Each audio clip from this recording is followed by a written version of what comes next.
السلام علیکم ورحمۃ اللہ۔ اللہ کا بڑا احسان کرم ہے کہ اس نے ہمیں پھر ایک دفعہ آپس میں بات سننے اور بولنے کی توفیق عطا فرمائی۔ آج کی ہماری جو بات ہوگی وہ ہوگی قرآن کریم کے پڑھنے کے بارے میں۔ کس کے بارے میں؟ قرآن کریم کے پڑھنے کے بارے میں۔ اپنی اولاد کو قرآن کریم سے محبت کیسے کروائیں، کیسے ان کا دھیان رکھیں کہ ان کا مستقبل بن جائے، کیسے ان کا مستقبل بن جائے۔ ان کا مستقبل کا مطلب یہی ہے کہ وہ ہماری آنکھوں کا نور بن جائیں، آنکھوں کی ٹھنڈک بن جائیں، جنہیں ہم قرآن کریم پڑھتا ہوا دیکھیں اور ہمارے دل میں خوشی ہو کہ بھائی یہ ہمارے نبی کے بتائے ہوئے راستے پر چل رہے ہیں۔ سب سے پہلے کیا کرنا ہے؟ جب بچہ تھوڑا سا ہوشیار ہونا شروع ہوتا ہے، دو تین سال کا، تو اس کو ویسے ہی گھر میں ہی الف با تا کہلوائیے۔ جب وہ اتنا ہوشیار ہو جائے کہ بول بھی لے اور سن بھی لے، اس کے بعد یا تو اس کو ٹیوشن گھر میں لگوائیے امام صاحب کا، یا امام صاحب کے پاس بھیجیے۔ لیکن ایک بات کا دھیان رکھنا کہ اس کا سبق کب شروع ہوا اور ہر مہینے کتنا امپرومنٹ ہو رہا ہے بچے کے اوپر، یہ آپ کی ذمہ داری ہوگی۔ یہ نہیں کہ بچہ، اکثر مائیں کہہ دیتی ہیں کہ بھائی حافظ صاحب اسے 2-3 گھنٹے پڑھانا۔ وہ مقصد اس کا پڑھانے سے نہیں ہے ماؤں کا مقصد کیا ہے کہ ہمیں بچے سے کچھ وقت کے لیے سکون مل رہا کہ وہ دور چلے جائیں ہمارے سے اور ہم آرام کر لیں۔ یہ بہت پریشان کریں بچے، شیطان تو ہوتے ہی ہیں، شیطان کیا، شیطان کے بھی ابا ہوتے ہیں۔ اللہ تعالیٰ نے بنائی رکھا بچوں کو ایسا، کبھی یہاں ہوتے ہیں کبھی وہاں ہوتے ہیں، کبھی یہ چیز اٹھا لی کبھی وہ چیز اٹھا لی، کبھی اس کو پریشان کرا کبھی اس کو پریشان کرا۔ بچپنا اسی چیز کا نام ہے۔ تو سب سے پہلے بچوں کو صحیح تعلیم کی طرف لے جانے کے لیے ہمیں خود سوچنا ہوگا کہ ہمیں پلاننگ کر کے کیا چلنی ہے۔ سب سے پہلے جنہوں نے اپنے بچوں کو موبائل نہیں دیا، وہ ان کے لیے بہت خوشی کی بات ہے، مبارک کی بات ہے۔ اللہ تعالیٰ سب کے بچوں کو اس موبائل کے فتنے سے بچائے۔ موبائل نہیں دینا ان کے ہاتھ میں۔ بچہ رو رہا ہے کہ موبائل دے دیا اور وہ چپ ہو گیا، اس کے بعد وہ بالکل تباہی کی راہ پہ چلا جائے گا، پھر رکنے کا نہیں ہے آپ کے کتنے بھی روکنے سے۔ اگر بچہ آپ سے کہہ رہا ہے کہ امی مجھے موبائل دے دو، پاپا مجھے موبائل دے دو، تو اسے موبائل نہ دو، اس کو دکھاؤ نہ موبائل کی شکل۔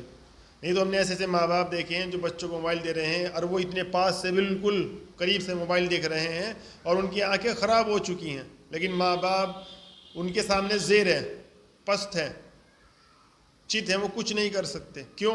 اگر جو موبائل ان سے لے لیا تو وہ رونا پیٹنا شروع کر دیتے ہیں، کھانا نہیں کھاتے، کھانا موبائل دیکھ کر کھا رہے ہیں۔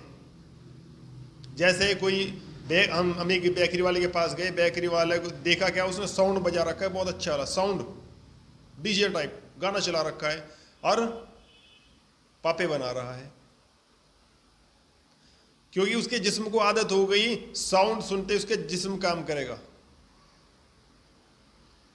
اور کچھ نہیں۔ اس نے ذہن، اس کے شیطان ذہن کے اندر گھس چکی ہے، وہ اسی حساب سے چل رہا ہے۔ دوسری بات کیا ہے کہ جب آپ نے امام صاحب کے حوالے اپنا بچہ کر دیا کہ بھائی اس کو قرآن کریم پڑھانا ہے، اس کے بارے میں معلومات لینی ہے، تو امام صاحب کے بارے میں بھی معلوم کرنا کہ امام صاحب ہوں یا استاد ہوں یا کوئی بھی ہوں کہ وہ قرآن کریم کے کس مرحلے میں ہیں، وہ قرآن کریم کتنا پڑھتے ہیں۔ وہ بلکہ ایک بات سوچنی چاہیے ذہنوں کے اندر کہ ہمارے بچے کا جو استاد قرآن کریم حفظ کرا رہا ہے یا پڑھا رہا ہے، اگر جو وہ حافظ ہے وہ قرآن کریم کو سناتا ہے یا نہیں۔ ایسا نہ ہو کہ وہ خود تو قرآن کریم سناتے نہیں، جو دوسروں کو حفظ کس تو کرائیں گے۔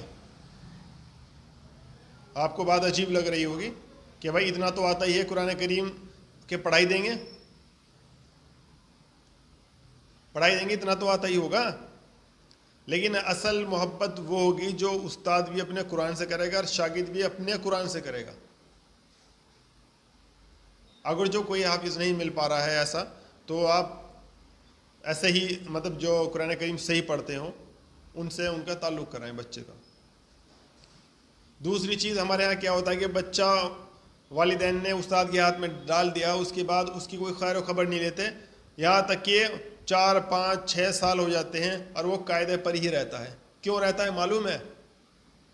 ایک تو ہم اس کی خبر نہیں لیتے کہ اس کا کون سا سپارہ شروع ہوا، قاعدہ کون سا شروع ہوا۔ دوسری غلطی کہ جس مسجد کو ہم پکڑیں گے وہاں ہر مہینے امام صاحب، ہر سال امام صاحب کو بدل دیا جاتا ہے۔ پتہ چلا امام صاحب نے محنت کری، بچے پہ شروع کرا، قاعدے سے شروع کرا، جیسے سپارہ لانے والے تھے، سپارے تک پہنچانے والے تھے، قاعدہ پورا ہونے والا تھا، وہ سال گزر گیا اور دوسرے امام صاحب آ گئے اور انہوں نے ڈاکے پھر شروع سے کر دیا، پھر انہوں نے وہی اسی حساب سے اپنے حساب سے چلانا شروع کرا اور پھر وہیں لا کے چھوڑ دیا۔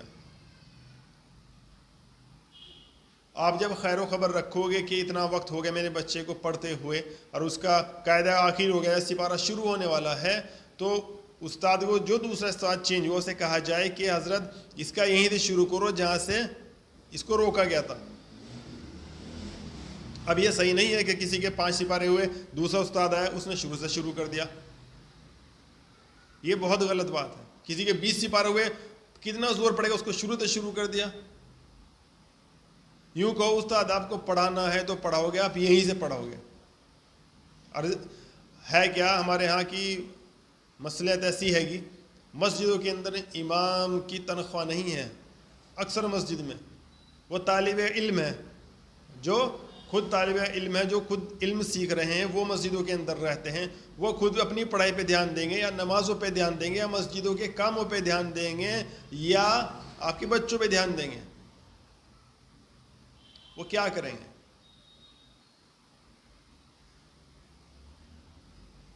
قرآن کریم سے محبت ڈلوانے کا دوسرا طریقہ یہ ہے کہ آپ استاد سے ایک رابطہ رکھیں کہ بھئی اب کتنا سپارہ ہو گیا، کتنا قاعدہ ہو گیا، سبق کہاں تک پہنچا، کیا امپرومنٹ ہے ہمارے بچے میں، ہمارے بچے کا ذہن کیسا ہے، یہ پتہ کرنا ہمارا کام ہے۔ کہ امام صاحب ہوں یا آپ کے کوئی استاد ہوں یا عزیز ہوں، ان کو آپ کچھ نہ کچھ ہدیہ دیتے رہا کریں۔ حدیث ہے تہادو تحابو، ہدیہ دیتے لیتے رہو، محبوب ہو جاؤ گے۔ اکثر آپ نے دیکھا ہو آپ کا جو سب سے زیادہ قریبی دوست ہے وہ کون ہے، اس کے ساتھ آپ کا سلوک کیا ہے؟ سلوک کیا ہے کہ آپ اس کو دعوت کرتے ہیں، اس کی دعوت کرتے ہیں، وہ آپ کی دعوت کرتا ہے، آپ اس کو کچھ کھلاتے ہیں، وہ آپ کو کچھ کھلاتا ہے، آپ کو چائے پلاتے ہیں، وہ آپ کو چائے پلاتا ہے، آپ جانے یا انجانے میں اس سے تہادو و تحابو کا معاملہ کر رہے ہیں، حدیث پر عمل کر رہے ہیں اور آپ کو معلوم بھی نہیں ہے۔ اسی طریقے سے پہلے وقت میں ہوا کرتا تھا کہ ہم نے دیکھا اپنے دادا اور اپنے والد صاحب کو دیکھا ہم نے کہ وہ یہی عمل کرتے تھے کہ کوئی بھی اگر وہ بازار سے مونگ پھلی یا پھر کوئی اچھی چیز آئی تو بھائی لو یہ تھوڑا سا امام صاحب کو ہدیہ دیا ہو، عید بقر عید ہوا لو امام صاحب کو ہدیہ دے دو۔ اور جن کے بچے پڑھ رہے ہیں انہیں تو یہی چاہیے کہ انہیں کچھ نہ کچھ دیتے رہیں، ارے بھائی کوئی باہر سے سامان لائے وہ دے دو، پھل لائے چاہے تھوڑا ہی دے دو، رزق تو اللہ تعالیٰ آپ کے برکت کرے گا اگر آپ کی نیت صحیح ہوگی۔ اگر آپ کی نیت صحیح ہونی تو برکت نہیں ہونی، جیسا آپ اللہ کے ساتھ نیت رکھو گے اللہ تعالیٰ ایسے ہی آپ کے ساتھ ہوں گے۔ اور قرآن کریم پڑھنے کی بات تو یہ ہے کہ طلب العلم فریضۃ علی کل مسلم و مسلمہ، علم دین حاصل کرنا ہر مسلمان مرد عورت دونوں پر فرض ہے، سنت نہیں ہے، نفل نہیں ہے۔ اور یہ بھی بتا دیا کہ طلب العلم من المہد الی اللحد، علم دین حاصل کرو ماں کی گود سے لے کر قبر میں جانے تک، اس کی مقدار بھی ختم کر دی۔ کوئی یہ سمجھے کہ وہ بچپن میں قرآن کریم نہیں پڑھ پایا، اب جوان ہو گیا، بیوی بچوں میں الجھ گیا، اب بزرگ ہو گیا، اب تو اپنے پوتے کو بناؤں گا، اپنے پوتے کو حافظ بناؤں گا، اپنے پوتے کو مولوی بناؤں گا، اپنے پوتی کو مفتی بناؤں گا۔ اب ہے کہ آپ کو اس راستے تک لے کر کون آیا؟ شیطان آپ کے ذہن سے کھیل رہا ہے نا۔ وہ جب دیکھا کہ امام صاحب نے کوئی بات کہہ دی یا ہم نے چھٹی زیادہ کر دی، امام صاحب نے کچھ غصے میں آگے کہہ دیا، ہم نے چھوڑ دیا، استاد کو چھوڑ دیا کہ بس ہم نہیں پڑھتے، اور تمام زندگی کہتے رہیں گے اس استاد نے مجھے اتنی بڑی کڑوی بات کہی تھی، یا اس نے مجھے یوں مارا تھا، اس نے یوں کرا تھا۔ ارے بھائی اگر تم کامیاب ہوتے تو تم شکایت نہ کرتے، تم ناکامیاب ہوئے، تمہاری ناکامی ہے، ان کا کام تو سبق سننا، اور کیا کام ہے ان کا؟ کوئی دشمنی ہمارے سے.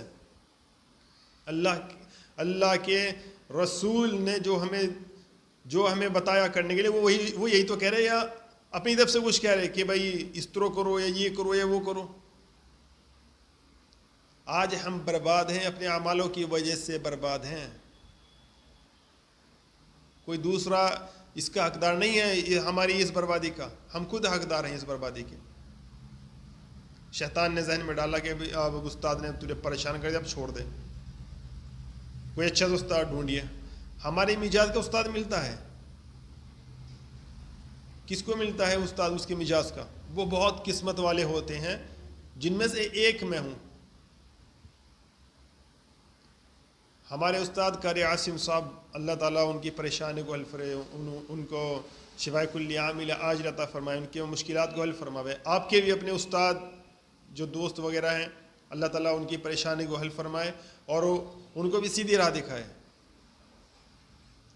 تو بہت کم استاد ہوتے ہیں جو اپنے شاگردوں پہ نظر صحیح رکھتے ہیں. جب دیکھتے ہیں کہ بچہ نہیں پڑھ رہا تو چھوڑو. لیکن استاد کچھ ایسے بھی ہوتے ہیں کہ بچے پہ ایسی نگرانی رکھتے ہیں جس کا آپ کو تصور بھی نہیں ہو سکتا.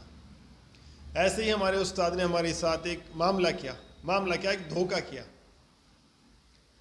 کیا کرا. جب ہم پڑھا کرتے تھے دارالعلوم میں، ہمارے ایک استاد نے ہمیں کہہ دیا کہ بھائی اگر جو تم درسگاہ میں سے گھر سے درسگاہ سے گھر کے علاوہ کہیں اور چلے گئے تو مجھے خبر ہو جائے گی میں نے ایک آدمی تمہارے پیچھے لگا رکھا.